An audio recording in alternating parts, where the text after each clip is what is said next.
Hey guys, it's August, and welcome back to Pyre. Last time we faced off against this group of very honourable worms, and I want those guys in my party. They were the best.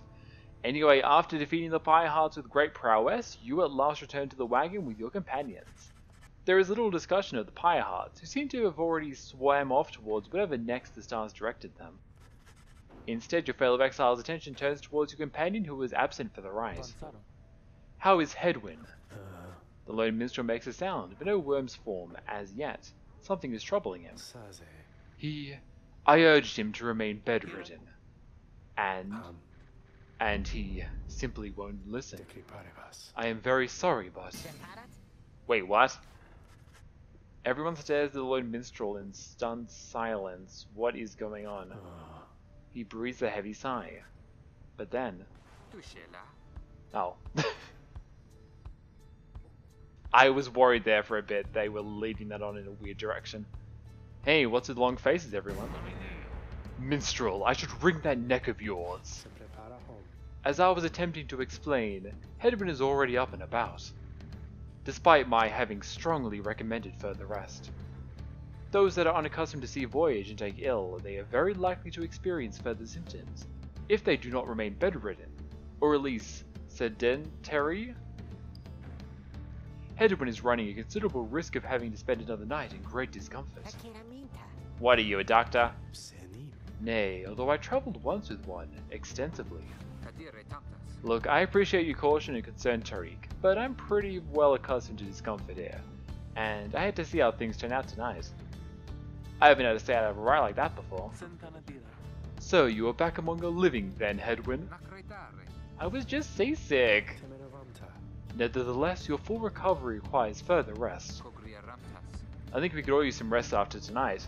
Anyway, thank you everyone for your concern, and I'm sorry that I worried you, or caused you further burden. Hey, don't worry about it, Hedwyn. We all get sick after a time. My friend, what do you say you figure out where to go next? I'm beginning to miss being on solid ground. You follow him outside where the night sky awaits.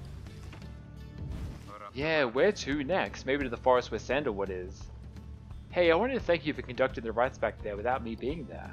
I could rest easy knowing you and the others would get through it. Anyway, I'll leave you to your reading. Can't begin to imagine where we'll be off next. We're well past anywhere in the downside I've ever been.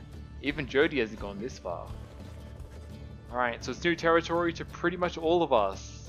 I'm guessing that Tariq's been all over the place, but as for the rest of us, it's gonna be new.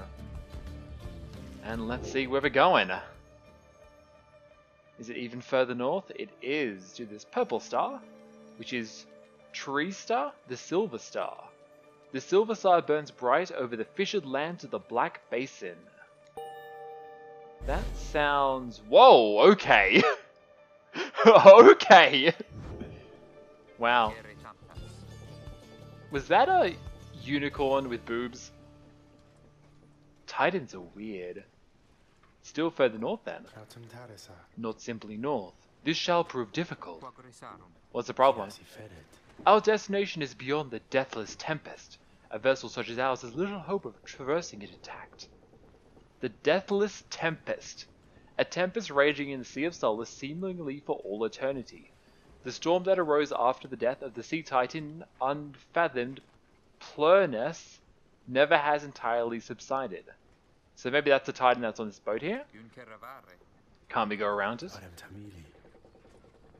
Given our confrontation with the Pyrehearts, our chance back in worm-held waters would be even worse. Come on, people. It'll be just another day in the downside. Go get yourselves some sleep while we still can. Bet you'll feel better in the morning. Wow, he is fairly optimistic, I will admit. Isn't it? You all concur that rest is in order, for the sea journey is impacted to everyone. Come daybreak, you shall find a way to sail past the Deathless Tempest. Alright, who can we talk to? Oh my god, Tizo, what are you up to, man? Tizo has been in a rather cheerful mood since being out at sea, and it seems pleased to see you. Kree! He's grateful at having had the opportunity to catch fish for old time's sake. Rock? He's asking if you want to know why he loves fishing so much. I do, Tizo. He loves catching fish because he hates them and everything they stand for. He has devoted his life to eradication of their kind ever since they killed his family? Oh. Lizzie, your eyes opened wide expecting a response. It seems he told you a joke. Oh my god. Yes. You were the best, Tizzo. You muster your best belly laugh following Tizzo's joke. He stares at you sidelong for a moment. Oh. Simple enough? He snickers back at you and bounces off. He's gained +1 hope! Okay. What else is going on? Tizzo is nearby. Rocky is chewing on something. Hedwin is doing minor repairs. Faye is making dust drawings. Jody is off on her own. The minstrel is gazing into the depths. And she is still blaspheming. What's going on, Sandra? Nothing new, I guess. I wonder exactly how you actually unlock these, like the scribe trials. You have that one with Rocky, but none since, which seems very strange to me. Anyway, goodbye, Sandra. And I guess we will head off. Although, how the hell are we going to get past this Deathless Tempest? Ooh, that water looks really, really cool. It reminds me a bit, actually, of the Chapter 5 in Paper Mario The Thousand Year Door, how that has the ocean in the pirate den thing. So the Ragged Rock, Rocky spots wreckage in the area and believes there could be valuables to find. And the Froth Sea. Tizzo seems very eager to see the wagon head in this direction. I know, treasure or listening to the Lord of the Dry Imps. Let's go to treasure, I think.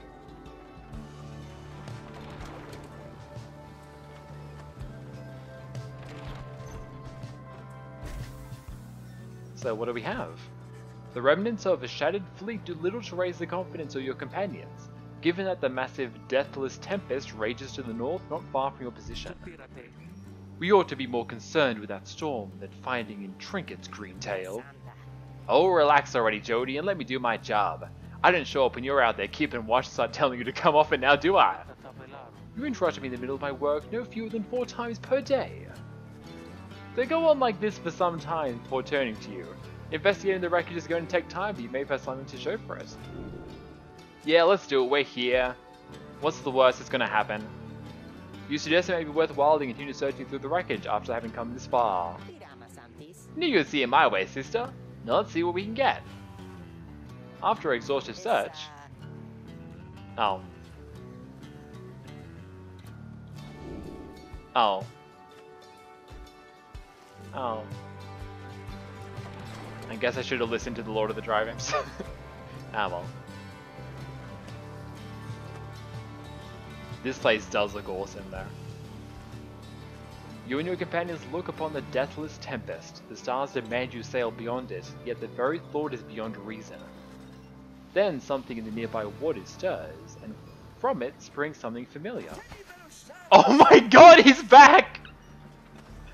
This guy is amazing.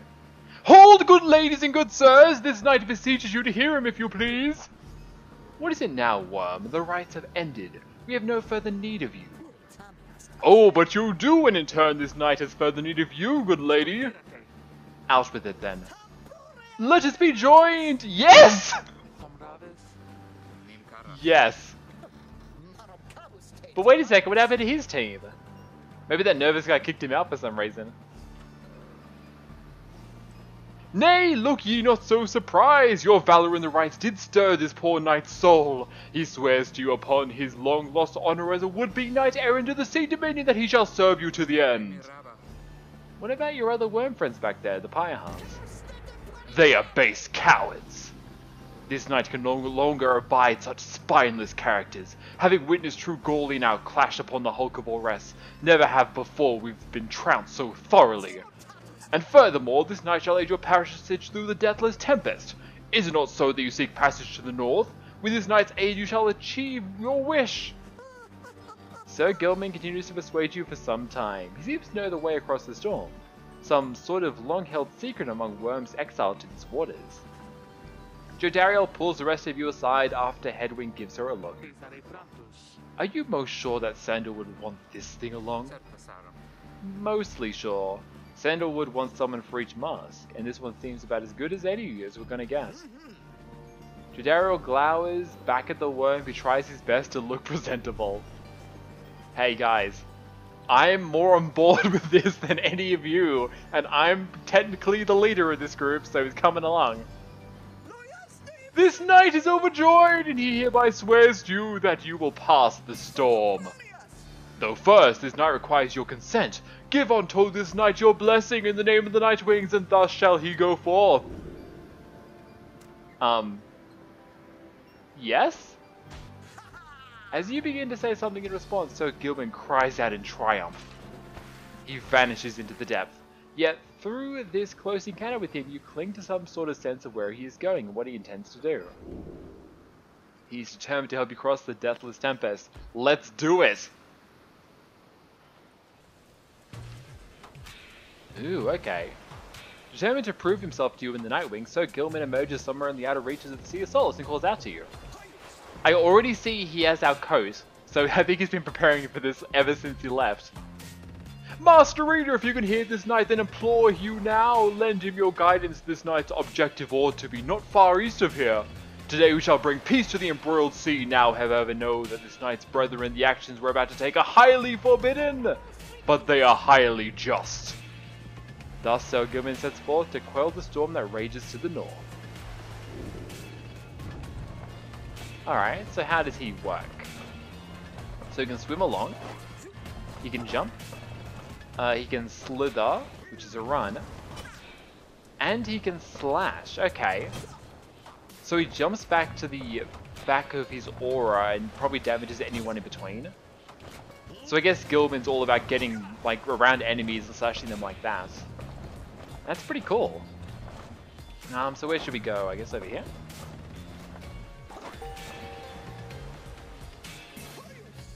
Hark! Yonder lie the foul spawn of unfathomed Plurna, spoiling the seas with their wrath.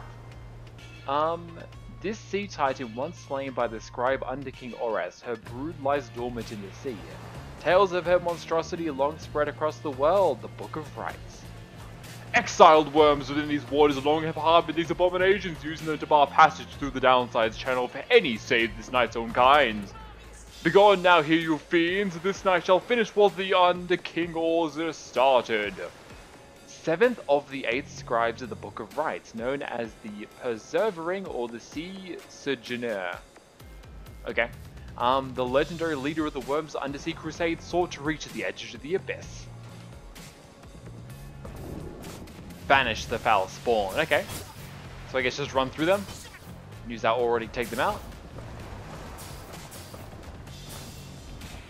Yeah, this aura mechanic's pretty interesting. I can see this being really, really good offensively. Because if you can get like multiple enemies and also dodge attacks if you have the ball, that would be really, really nice.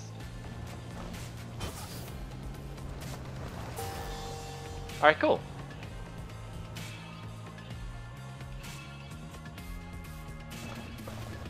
Oh, here are some more. Oh no, it's him! Hold it right there, you traitorous slug! How dare you turn your back on this knight, your superior! Superior by rank no longer, for we serve the Commonwealth. Last this knight checked, he you hold no sway over this knight. Oh, and what have you done to the sport? Have you no honor left at all? This knight has done that which was required doing. His honor cannot sink much lower anyway. He figured this would be an ideal time to free himself from servitude to you. But why you? You dare to staunch the Tempest for those Nightwings? Good Sir Deluge. This knight was born to dare. Now come and fight this knight if you so dare as well. Pyrehearts, banish them. This is an order. Banish the Pyrehearts. Great, so he already left and he's already murdering his own kind. So I guess we have to like... Ooh, yeah, that's really, really nice. Being able to damage multiple enemies like that is really cool. Although I suppose it's also fairly like limited because he has to have the aura in order to damage people. What now, Sir Deluge? Shall you not face this knight yourself and leave the dirty work unto your charges? Fine, Gilman, you wish to stand against your commander, then have it your way. Sir Marsh, Lady Seagrass, to me, please banish this troublemaker. He is a worm knight duty-bound to serving Sir Deluge and the Pyrehearts. She is a worm knight duty-bound to serving Sir Deluge and the Pyrehearts. Take you guys out, no problem, though. So if we... Oh, okay. They're using their powers too. If I run over here, then I can... Oops! Oh, I just instantly died. Oh.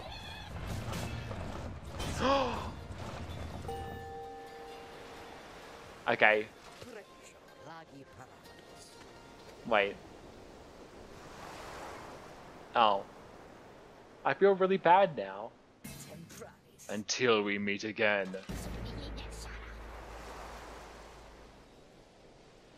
Yeah, I kind of wish I did that properly now. Oh well.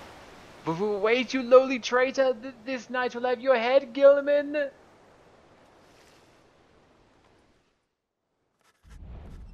As the days wear on, there is no sign of the Worm Knight. Your companions grow restless, but then... Hail! This knight returns with newfound tales to tell and new scars to show for them! Sir Gilman is sopping wet and visibly shaken. He struggles to maintain decorum. He is in short the very image of a Worm Knight. And more importantly, that little Tempest ought not to pose a threat for you now, behold! As if on cue, the Deathless Tempest begins to simmer and subside. Hey, good job, Gilman! You will be a fine addition to our party. Would you look at that, he really did it. Of course this knight did it! Now, if it would be alright with you, this knight could really use some shut-eye. The Worm Knight then collapses in exhaustion. You and Hedwin help him up. A deal, Sir Gilman. Welcome to the Nightwings.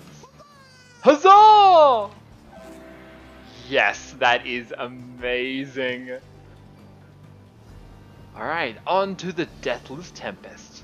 So Gilman revealed a gap in the storm that seems safe enough to traverse.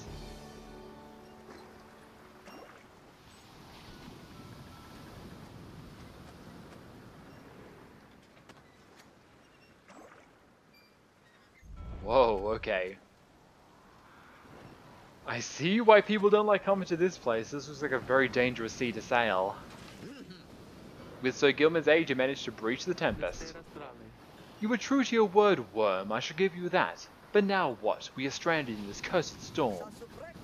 A most excellent question, and one most fair. Call me that once more, and I shall tie you in a knot. Ah, and one from most spirited as well, this knight was wise to side with ye. Just, where do we turn from here? Answer the question now. So Gilman does no such thing, although evidently he does make note of a specific current that should lead you to the lands beyond. If I may, I can corroborate with Sir Gillam's account. We are close to making landfall. Then let me be the first to say, let's go. Let's do it, we are almost over the Sea of Solace. Oh, but first, what is it, Rocky? Aye, Rocky, what is it? That loot you're always carrying around. You know how to play the thing, don't you? Why, I suppose I do. Good, because I was thinking it's a little gloomy here and we could use a little light tune to lighten up the mood, know what I mean? Aye, then let me see what I can do.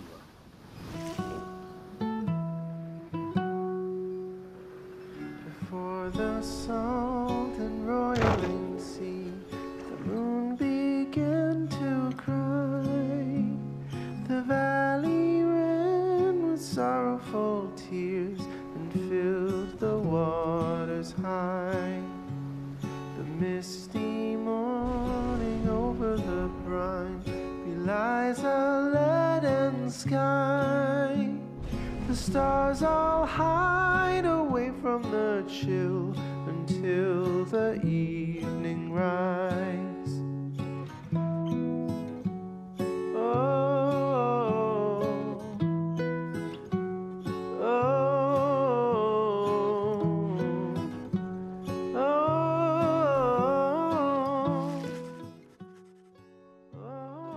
From one dangerous place to another. At last your wagon rumbles onto solid jagged ground, the land called the Black Basin. Your fellow exiles unpack the wagon so you can take stock of how best to reach your destination. And the Black Basin is the black glass, searing vapor and strangling forest mark the forsaken lands that loom across the sea. The 8th scribes first discovered this, the northern landmass of the downside.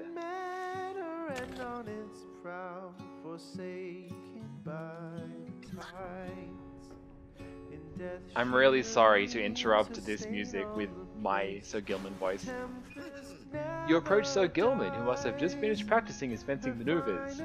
He regards with his single eye. Hail, Master Reader! This knight is determined to train harder, having joined the famous Nightwings. He shall ensure that this triumvirate continues to live up to his most feared reputation. This is such an honor, and this knight has a great deal of honor to regain. Having fled the Pyrehearts, this knight fully expects now to conduct the rites in a most honorable fashion, to the fullest leisure of the law described within the books. Some triumvirates this knight has met, and perchance mentioned by name, they are inclined to bend the rules a bit, sometimes a lot, and to prevail by any means that they can. But this is wrong. The exiles who refuse to obey the rules as they were written by the under King Horus and his 7 friends deserves neither his honor nor his freedom. Thusly does this knight have confidence the Master Reader shall resist any temptation to conduct the rites in any underhanded fashion. Now then, this knight must undergo a thorough cleansing, having trained to the point of foulness, so please excuse him, Master Reader. He slithers off, humming some sort of chivalrous tune. My god. So, from what I can gather from that, it sounds like the Pyrehearts, despite being these, like, knightly sea worms, like, their leader is just kind of like a trickster sort of guy. Like, he just does what he needs to do to win, and that's something that Gilman does not like at all. So, let's have a look at him. He's a worm, he has no enlightenment. I'm not surprised being trapped with those guys. And we don't know too much about him. Let's have a look at the worms though. Relatively intelligent amphibians known for their chivalry, hot tempers, and reckless determination. It was inevitable that the Sea Dominion's teeming masses clambered onto shores seeking glory. The title Knight means nothing in the Commonwealth, but means a lot to worms.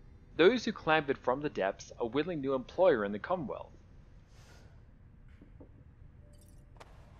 So what can we give him?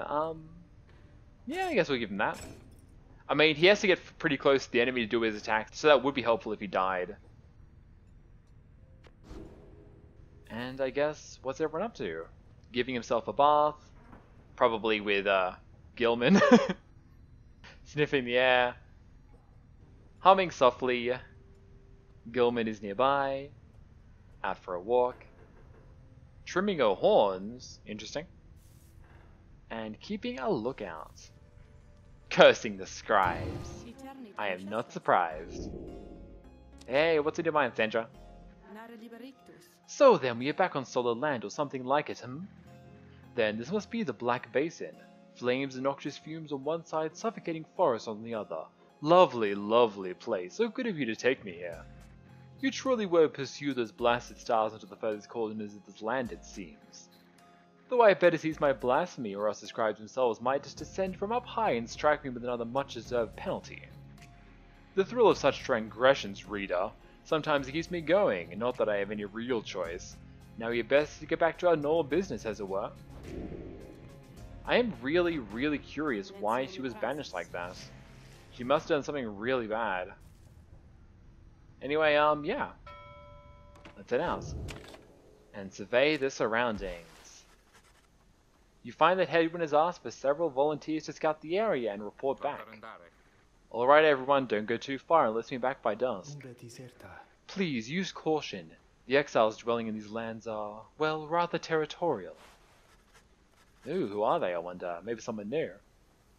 For your part, you remain with the Black Wagon to keep watch. You see occasional dark shapes soaring the sides, but none of them draw near enough for you to see any detail. Eventually, your companions make their way back, and everyone arrives as planned or earlier. Hi everyone, I'm back! I've come back! Faye returns from the east with little to report, save for the word that the glowing molten rock over there is very, very hot. This knight yet lives, although he has little else to report! The newest member of the group, Sir Gilman, returns from the northern pass, visibly shaking. He appears to have discovered an intense fear of heights. I'm also guessing that he does not really like fire. Oh, what's wrong, Tizo?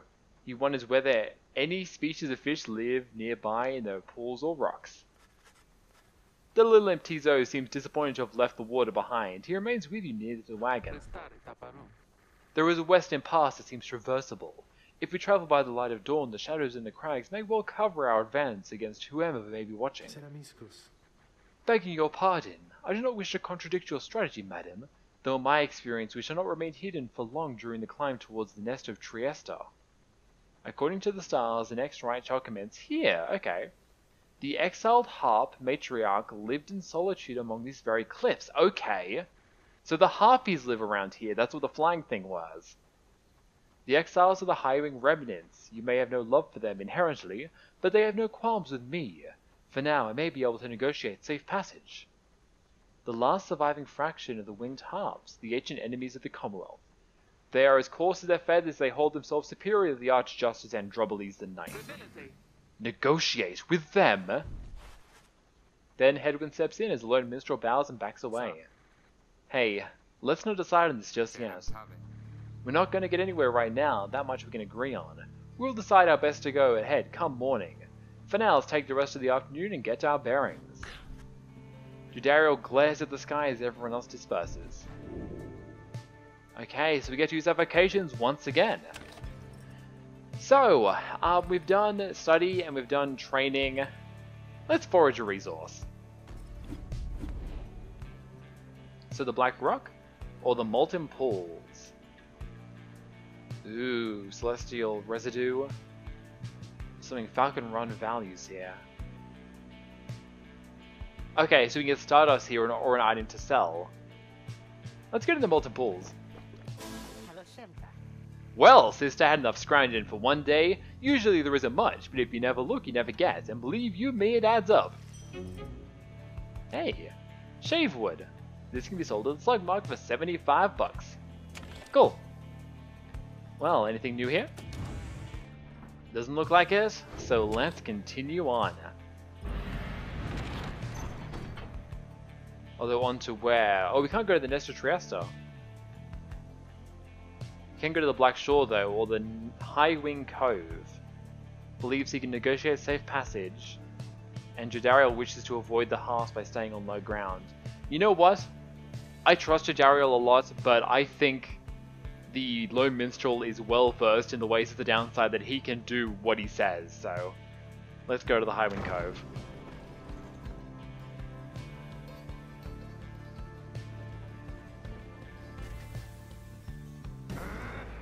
Show yourselves, you frightened little birds!